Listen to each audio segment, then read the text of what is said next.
On Windows 11, you can adjust the volume of your device quite easily. You can do this by using the speaker icon in the notification area and using the volume button at the side of your device. If you want to adjust the system or particular app sounds, the steps are different.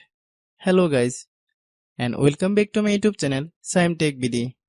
Today I will discuss how to adjust sound for specific apps on Windows 11.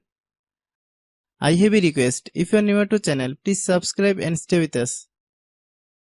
Open settings on Windows 11. Click on System. Click on Sound. Under the Advanced option, click the Volume Mixer option. Under the App section, adjust the volume level for the app you want.